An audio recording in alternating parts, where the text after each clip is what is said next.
Pensa Brasil, com Rodrigo Aidar. Salve, Rodrigo Aidar! Boa tarde, quarta-feira, 22 de setembro.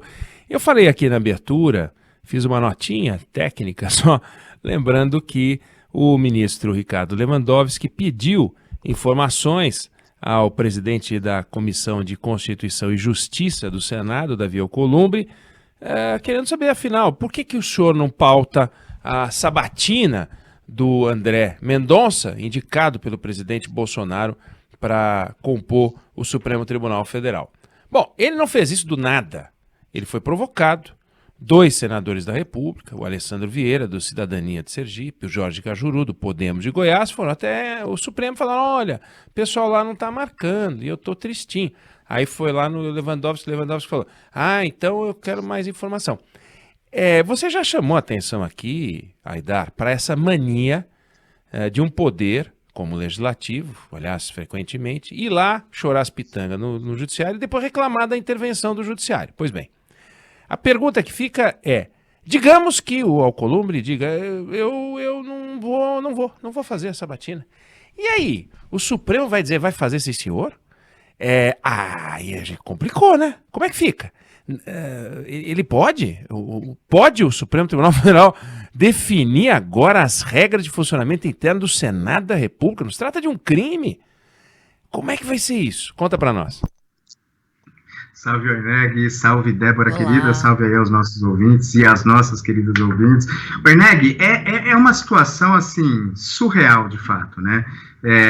Eu conversava mais cedo com alguns amigos, juristas, estudiosos, que estudam bem esse tema, e eles perguntavam para mim o seguinte: quando uma ação chega ao Supremo, ainda que ela envolva o Poder Legislativo, quem coloca ela em julgamento é o relator dessa ação. Ela é sorteada, qualquer processo é sorteado no Supremo, e ali o ministro que é relator, ele decide, ele é o senhor do tempo. Se ele quiser sentar em cima daquele processo e demorar para levar ele para julgamento 1 ano, ele faz isso. Há muitos casos. Pedido de vista, a mesma coisa. Se o ministro resolver pedir vista e levar 2 anos até formar o seu convencimento e trazer a ação de volta para julgamento, ele pode levar os 2 anos.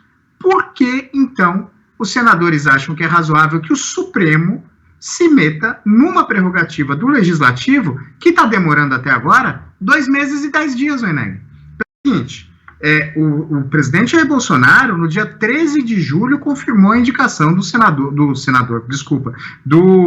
ministro André Mendonça para o Supremo Tribunal Federal.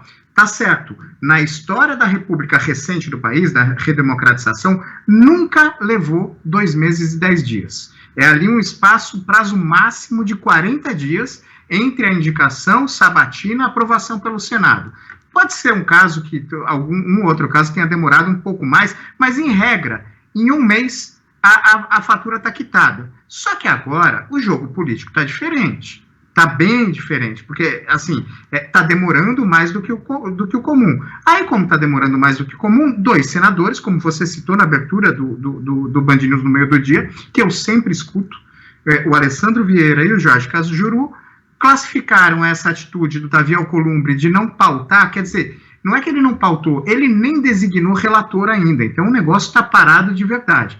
Mas eles classificaram essa ação como ilegal, abusiva e recorreram ao Supremo Tribunal Federal. Ontem o ministro Ricardo Lewandowski, como você já disse, pediu informações. Eu creio que o ministro Ricardo Lewandowski nem precisava ter pedido informações. Ele deveria arquivar esse mandado de segurança de bate-pronto, para evitar qualquer tipo de discussão sobre interferência. Mas eu prefiro acreditar, porque eu já vi isso acontecer, inclusive com decisões do ministro Ricardo Lewandowski, que ele está sendo mais cuidadoso. Ele pediu informações para mandar arquivar essa ação com muito mais fundamento do que ele mandaria arquivar. Porque, Oineg, há um equilíbrio nesse sistema. O presidente indica e o Senado pode aprovar ou rejeitar. Na história, não há caso de rejeição, salvo lá no governo Floriano Peixoto, que a gente já tratou bastante aqui por outros motivos. Em regra, quem é indicado é sabatinado e é aprovado. Mas o Senado pode rejeitar, e pode rejeitar, inclusive, com obstrução, Oineg. É uma forma de rejeição. Isso aconteceu nos Estados Unidos, Oineg. Em fevereiro de 2016, o presidente Barack Obama indicou um juiz chamado Merrick Garland para a Suprema Corte dos Estados Unidos. Tinha morrido o Antonin Scalia, que foi o justice mais conservador da história recente da Suprema Corte dos Estados Unidos.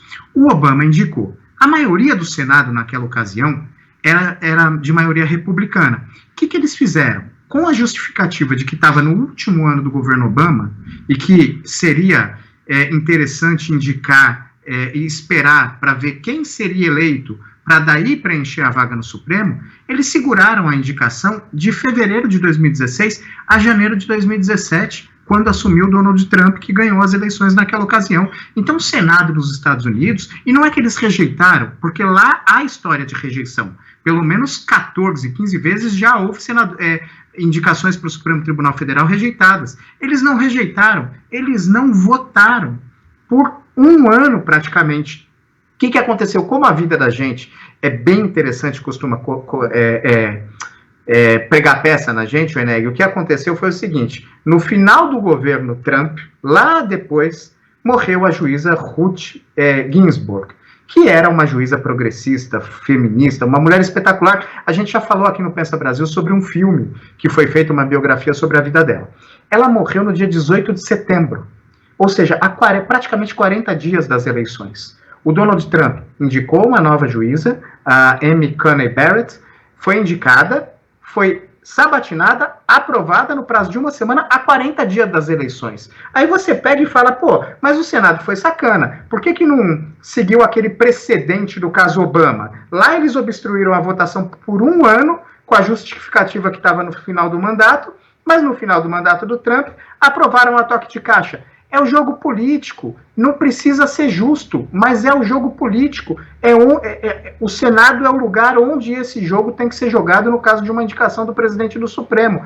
Então, Orneg, lá nos Estados Unidos, eles respeitam isso a não mais poder. Sequer se aventou a possibilidade de a Suprema Corte se meter nisso. Houve sim um ou outro recurso a tribunais inferiores, porque a Suprema Corte não cuida dessa coisa de andamento do Senado, mas eles não levaram as ações nem em consideração, porque lá é exatamente isso: o presidente indica, quem decide se o cara é aprovado ou rejeitado ou não é o Senado. Então a gente espera que, com base, inclusive, aqui no Brasil não há precedente, mas com base no bom senso, na razoabilidade, que a indicação do André Mendonça seja resolvida assim: para rejeitar ou para aprovar, o lugar é o Senado, e os senadores, os políticos, precisam parar de colocar tudo nas mãos do Supremo para decidir, e esperamos que essa ação que eles jogaram agora seja enviada para o arquivo, porque se não for, se o Supremo resolver dar prazo para o Senado analisar a indicação de ministro do Supremo,